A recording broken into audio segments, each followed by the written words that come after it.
Histopathology में, histopathology laboratory या जिसको हम माइक्रो टेक्निक्स भी कहते हैं, उस रूम में जो है, उस डिपार्टमेंट में, उस लैब में सबसे पहले जो है आपकी या जो लैब स्टाफ है उसकी सेफ्टी क्या है।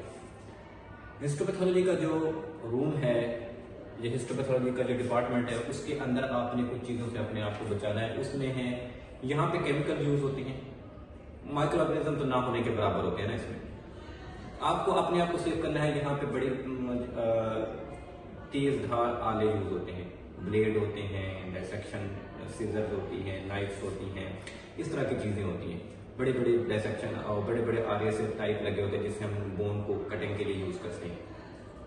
तो इन सब चीज़ों से आपने अपने आप को बचाना होता है। उसी तरह आप जैसे पीपीईज पहनते हैं, पर्सनल प्रोटेक्टिव इक्विपमेंट पहन के लिए आपने लैब में एंटर होना है, आपने मास्क लगाया हो, आपने गोगल्स पहने हो ताकि आपके फ्यूम से, फार्मलिन की स्मेल से या फार्मलिन के फ्यूम से आपकी आंखों में जलन ना हो, आपके नाक में जलन ना हो या आपको एलर्जी ना हो। अगर आपको एलर्जिक रिएक्शन हैं, एलर्जीज होती हैं, तो आप अपने आप को प्रॉपर कवर करेंगे, ग्लव्स पहन के, सारी चीज़ पहन के, लैब कोट पहन के, लॉन्ग शूज पहन के, आपने ऊपर कैप भी पहन लेनी है जो सर्जिकल कैप होती है। ठीक है, ये होती है सेफ्टी इन, मतलब अपने आप को आप इन चीज़ों से बचाएंगे। तेज धार आलात से, तेज धार इंस्ट्रूमेंट जो हमारे पास यूज हो रहे हैं उनसे, और दूसरा केमिकल से अपने आप को बचाएंगे। स्पेसिमेन सेक्शन, क्योंकि ये बड़ा प्रीशियस कीमती सैंपल होता है हिस्टोपैथोलॉजी में, तो इनको रिसीव करने का एक तरीकाकार होता है कि हर पेशेंट जब हॉस्पिटल में आता है तो उसको एक अलग मेडिकल रिकॉर्ड नंबर दिया जाता है, उसको कहते हैं MR नंबर। ठीक है, इसके साथ दूसरा एक हिस्ट्री होता है। ठीक है, इसके साथ पेशेंट नेम भी होगा, सॉरी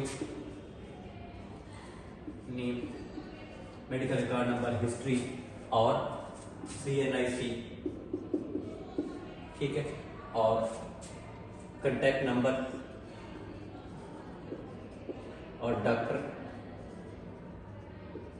नेम। ये सारी चीजें पेशेंट का जब हम स्पेसिमन, क्योंकि ये स्पेसिमन हमने नहीं कलेक्ट करना, लैब ने नहीं कलेक्ट करना, ये स्पेसिमन ऑपरेशन थिएटर से आना है और हमने उसको प्रोसीड करना है। तो उसके साथ साथ इन चीजों का होना जरूरी है। पेशेंट नेम, हमें पेशेंट का नाम पता हो, medical record number, unique medical record number होता है हर पेशेंट का। उसके बाद आपने इसको यहाँ पे एक यूनिक लैब नंबर भी देना है। जब पेशेंट मेडिकल रिकॉर्ड हॉस्पिटल के ऑपरेशन थिएटर डिपार्टमेंट में था तो उसका पास मेडिकल रिकॉर्ड नंबर था, हमारे पास मेडिकल रिकॉर्ड नंबर तो रहेगा ही, लेकिन अब हमने इसको यूनिक लैब नंबर देना है। ठीक है, हो सकता है इसका नंबर ABC 1 2 3 हो हॉस्पिटल में, हमने इसको देना है XYZ 321, जो हमारा सीक्वेंस से चल रहा होगा।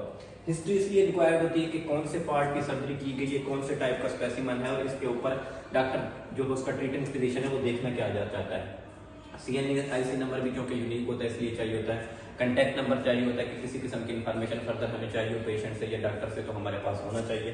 इसी तरह डॉक्टर का नेम भी होना जरूरी है कि कौन सा, क्योंकि हॉस्पिटल में उसके डॉक्टर के साथ कांटेक्ट भी करना पड़ सकता है किसी रीजन की वजह से, पेशेंट की मजीद हिस्ट्री लेने के लिए, किसी चीज के लिए।